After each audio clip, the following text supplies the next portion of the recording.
Assalamualaikum warahmatullahi wabarakatuh.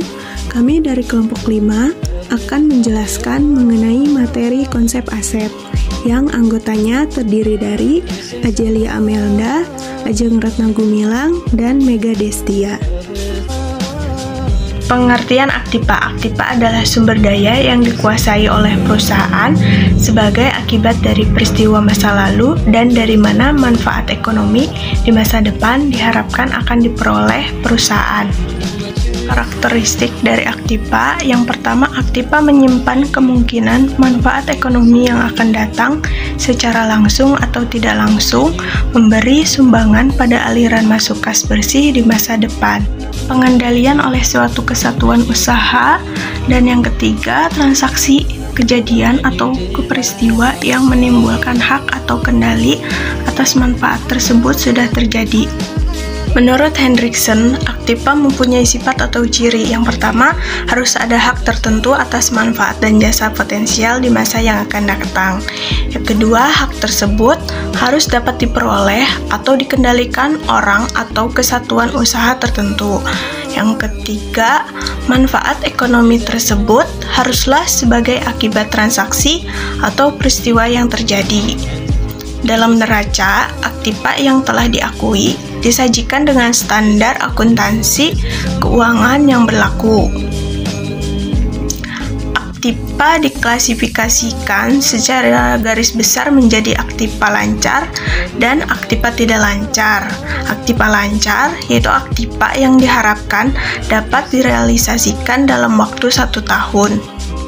Contoh dari aktiva lancar yaitu kas dan bank, surat-surat berharga, deposito jangka pendek, wesel tagih jatuh tempo 1 tahun, hutang jangka pendek, persediaan pembayaran uang muka untuk pembelian aktiva lancar, pembayaran pajak di muka, juga biaya dibayar di muka. Selanjutnya, pengertian dari aktiva tetap yaitu aktiva yang berwujud yang mempunyai masa manfaat lebih dari 1 tahun. Contoh dari aktiva tetap yaitu tanah dan gedung atau bangunan dan mesin, juga peralatan kendaraan dan inventaris kantor. Pos-pos aktiva tetap selain tanah akan disusutkan selama masa manfaat dengan cara biaya perolehan dikurangi oleh nilai residu. Aktiva atau tak berwujud adalah aktiva tidak lancar dan tak berbentuk yang memberikan hak ekonomi dan hukum kepada pemiliknya. Contoh aktiva tak berwujud yaitu seperti hak paten, hak cipta, franchise, merek dagang, dan goodwill. Salah satu karakteristik dari aktiva tak berwujud adalah tingkat ketidakpastian mengenai nilai dan manfaatnya di kemudian hari. Akuntan seringkali mengklasifikasikan aktiva menjadi aktiva moneter dan aktiva non-moneter. Untuk aktiva moneter adalah klaim untuk menerima sejumlah rupiah di masa mendatang tanpa memperhatikan perubahan daya beli uang. Contoh dari aktiva moneter yaitu seperti kas, tabungan, deposito, dan piutang dagang, piutang wesel, dan juga uang muka jaminan kontrak. Sedangkan untuk aktiva non-moneter adalah pos-pos yang besarnya terpengaruh oleh perubahan nilai uang. Contoh dari aktiva non-moneter yaitu seperti surat-surat berharga, persediaan barang, aktiva tetap, dan juga. Selanjutnya saya akan menjelaskan tentang pengukuran aktiva. Pengukuran secara umum dapat dilakukan dalam satuan fisik dan dapat pula dalam satuan moneter. Dalam konteks tulisan ini, pengukuran aktiva berarti memberi nilai-nilai numerikal atau kuantifikasi dalam satuan moneter atas aktiva, bukan pengukuran dalam satuan fisik.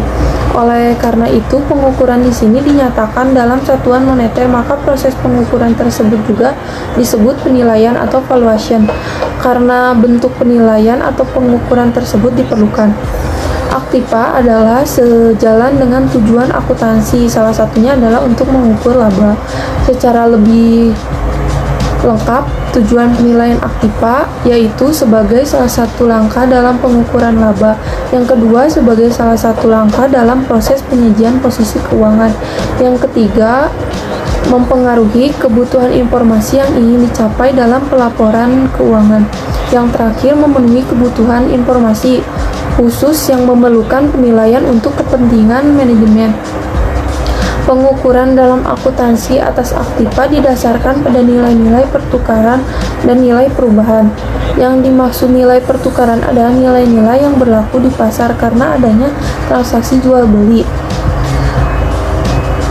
Nilai perubahan di sini maksudnya adalah nilai-nilai yang terbentuk karena faktor-faktor produksi seperti barang dan jasa umumnya dipertukarkan dengan ukuran uang, maka wajarlah jika harga pertukaran dipakai untuk pelaporan ekstern.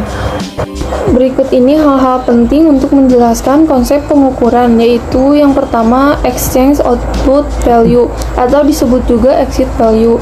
Exchange output value mendasarkan pengukuran pada nilai keluaran, artinya atas jumlah kas atau penghargaan lainnya yang diterima suatu unit usaha apabila suatu aktiva atau potensi jasa yang keluar dari perusahaan karena penjualan atau suatu pertukaran. Penjelasan singkat dari beberapa nilai keluaran yaitu yang pertama, penerimaan kas atau potensi jasa masa depan yang didiskontokan. Proses pengukuran dalam metode ini dapat digunakan apabila harapan tentang kepastian penerimaan kas atau setaranya cukup tinggi dan tenggang waktu sampai penerimaannya pasti. Pos yang dapat menggunakan dasar penilaian ini misalnya investasi dalam obligasi, deposito berjangka, dan piutang wesel jangka panjang. Dalam metode ini potensi kas di mana uang akan datang dari pos-pos tersebut didiskontokan. Konsep pengukuran atau penilaian semacam ini diindikasikan mempunyai manfaat untuk mengetahui nilai jasa potensial masa yang akan datang pada saat sekarang. Beberapa kelemahan konsep ini adalah yang pertama, arus kas atau servis potensial sifatnya subjektif atau sulit dibuktikan. Yang kedua, sulit menemukan tingkat diskonto yang tepat. Yang ketiga, bila ada dua atau lebih faktor-faktor yang mempengaruhi aliran kas, bagaimana alokasi yang logis dari faktor-faktor tersebut.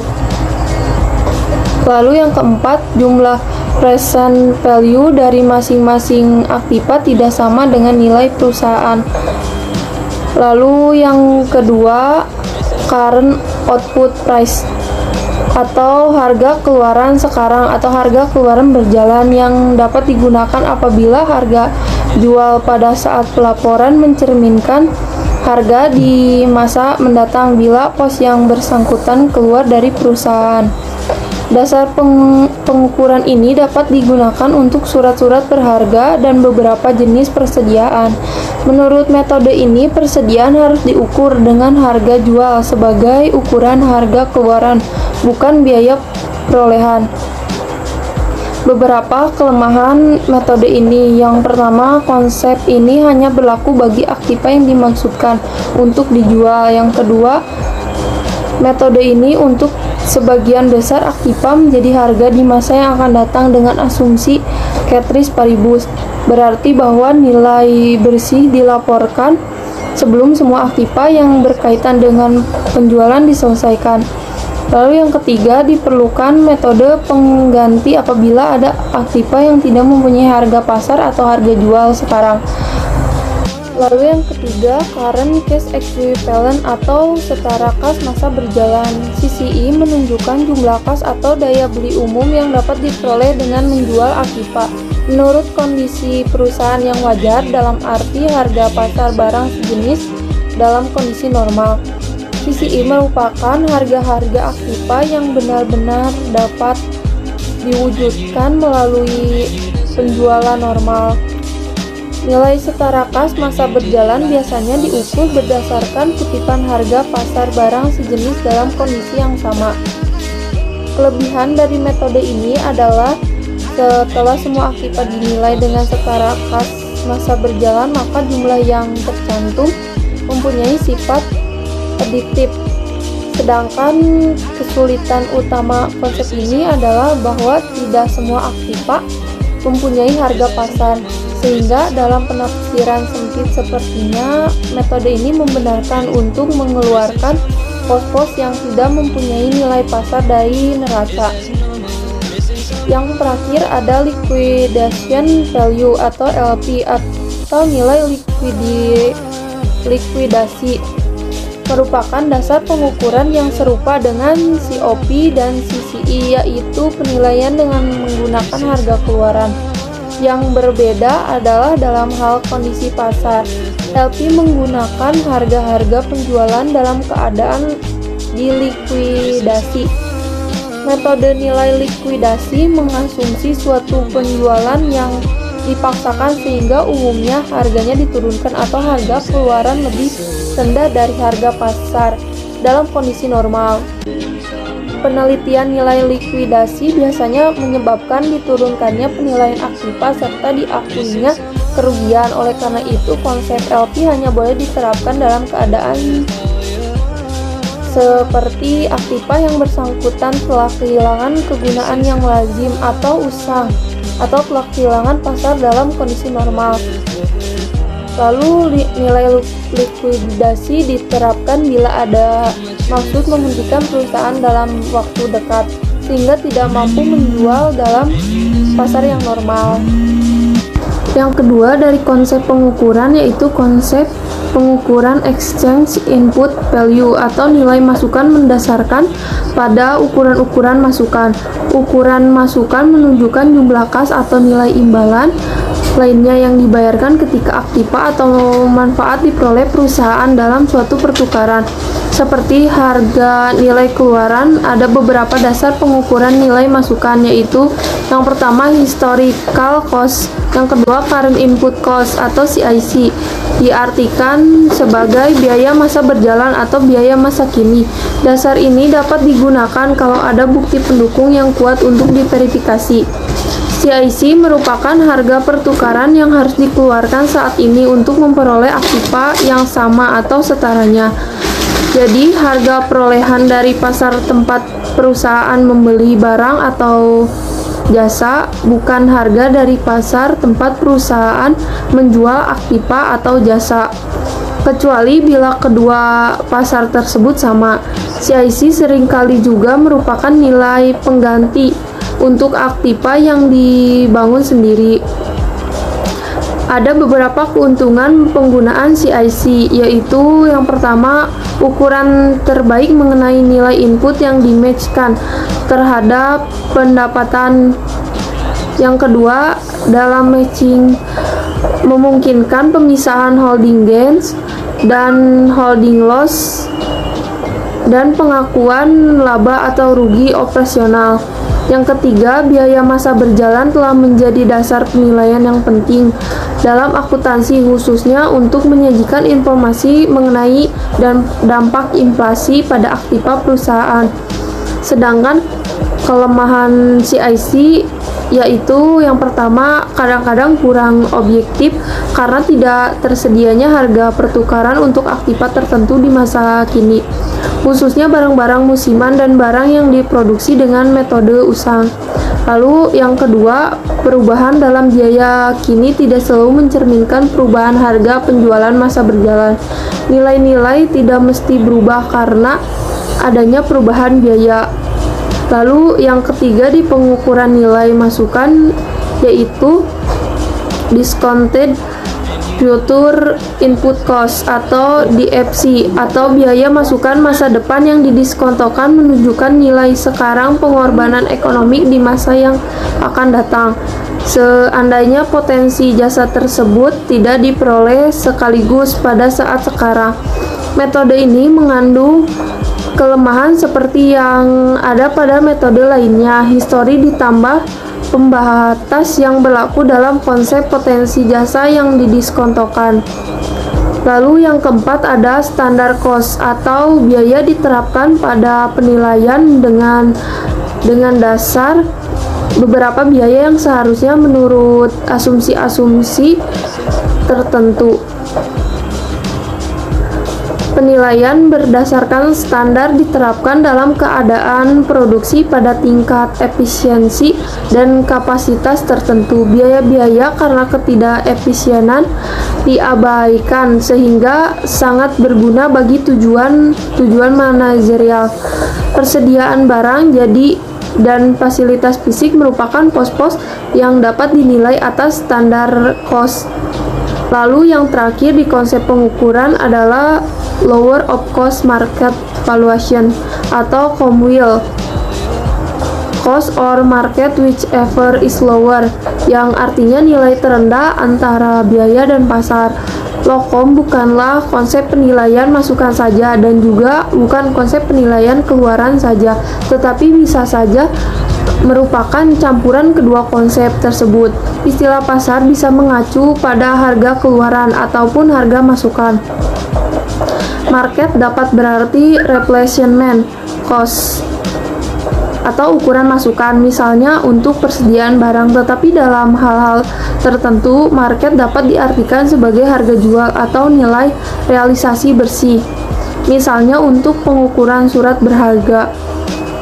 Pengukuran dasar penilaian LOCOM semacam ini dipengaruhi oleh praktik akuntansi yang menganut konsep konservatis. Penerapan metode ini pada persediaan barang akan mengakibatkan berkurangnya laba. Dalam laporan laba rugi, akibatnya jumlah penurunan rupiah harga pasar sebelumnya rugi tersebut terrealisasi melalui penjualan. Dari uraian tentang berbagai metode pengukuran tersebut di atas yang tadi sudah dijelaskan, masing-masing metode mempunyai kelemahan dan keunggulan, sehingga metode mana yang akan dipakai oleh perusahaan dapat menyajikan informasi keuangan sebenarnya tergantung pada relevansi metode tersebut bila dikaitkan dengan tujuan yang ingin dicapai. Dengan demikian, tidak ada metode pengukuran yang memberikan konsep yang tunggal dan menyeluruh. Baik, untuk selanjutnya pengakuan aktiva. Menurut FASD dalam FFAC nomor 5 1984 menetapkan 4 kriteria dasar pengakuan aktiva. Yang pertama yaitu definisi. Definisi sendiri yaitu suatu pos atau kejadian akan masuk dalam struktur akuntansi apabila memenuhi definisi elemen laporan keuangan. Lalu yang kedua, keterukuran. Keterukuran ini maksudnya kejadian atau pos harus mempunyai makna tertentu yang dapat diukur jumlah rupiahnya dengan reliabilitas yang cukup tinggi. Nah, lalu yang ketiga ada relevansi. Relevansi ini maksudnya informasi yang terkandung dalam kejadian atau pos mempunyai daya untuk membuat suatu perbedaan dalam keputusan pemakaian informasi. Lalu selanjutnya reliabilitas. Reliabilitas di sini yaitu informasi menggambarkan keadaan yang dipresentasikan secara tepat, teruji, dan netral. Nah, bila dihubungkan dengan laporan atas transaksi yang telah diakui karena memenuhi keempat kriteria tersebut, maka aktiva yang sudah diakui akan dimasukkan ke dalam neraca. Nah, untuk pengakuan aktiva dalam neraca dilakukan jika besar kemungkinan bahwa manfaat ekonominya di masa yang akan datang diperoleh perusahaan dan aktiva tersebut mempunyai nilai atau biaya yang dapat diukur dengan andal. Nah, aktiva tidak diakui dalam neraca jika pengeluarannya telah terjadi dan manfaat ekonominya dipandang tidak mungkin mengalir ke dalam perusahaan setelah periode akuntansi berjalan. Sebagai alternatif, perlakuan pengeluaran seperti ini dimasukkan ke dalam beban. Lalu selanjutnya masalah khusus. Ada beberapa masalah dalam konsep dan praktik akuntansi yang berkaitan dengan aktiva yang menjadi bahan perdebatan. Di antaranya yaitu kapitalisasi bunga. Masalah dalam kapitalisasi bunga seringkali muncul dalam perusahaan yang sedang membangun fasilitas fisik yang didanai dengan pinjaman jangka panjang. Nah, permasalahannya ini yaitu bunga yang dibayarkan selama periode konstruksi masuk sebagai harga perolehan aktiva tetap yang dibangun atau langsung diperlakukan sebagai biaya atau ada ditangguhkan tetapi tidak dikapitalisasikan sebagai bagian aktiva tetap yang dibangun. Nah, masalah kapitalisasi bunga ini diatur di dalam PSAK nomor 26 akuntansi bunga untuk periode konstruksi. Lalu yang kedua yaitu beban yang ditangguhkan. Nah, masalah dalam beban yang ditangguhkan ini, apakah beban yang ditangguhkan masuk sebagai aktiva atau tidak? Pengeluaran mana yang masuk beban yang ditangguhkan dan mana yang tidak masuk? Lalu selanjutnya aktiva sumbangan. Masalah yang sering muncul dalam aktiva yang berasal dari sumbangan ini menyangkut berapa nilai yang harus dicantumkan dalam neraca. Hal ini muncul karena aktiva sumbangan diperoleh tanpa harus mengeluarkan kas atau aktiva lainnya yang sesuai dengan nilai aktiva yang bersangkutan. Meskipun aktiva sumbangan diperoleh tanpa pengorbanan ekonomi, aktiva tersebut harus tetap dicatat sesuai dengan nilai wajar atau nilai tunai implisit. Hal ini disebabkan bahwa pengakuan terhadap aktiva tidak didasarkan pada sumber diperolehnya, tetapi didasarkan pada manfaat yang melekat pada aktiva tersebut. Lalu selanjutnya pengeluaran modal. Nah, pengeluaran modal ini yaitu pengorbanan sumber ekonomi yang berkaitan dengan objek jasa yang biasanya memiliki umur ekonomis lebih dari 1 tahun. Nah, masalah yang timbul di sini yaitu menentukan kapan suatu pengorbanan ekonomi dianggap sebagai pengeluaran modal sehingga harus dikapitalisasi dan kapan dianggap sebagai biaya periode sehingga tidak dikapitalisasi. Yang terakhir, transaksi non-moneter. Jika terjadi transaksi non-moneter, akan muncul masalah pengukuran. Nah, pada umumnya pengukuran yang digunakan adalah berdasarkan jumlah rupiah uang tunai yang akan diperoleh seandainya aktiva non-moneter dijual lebih dulu secara tunai di pasar umum.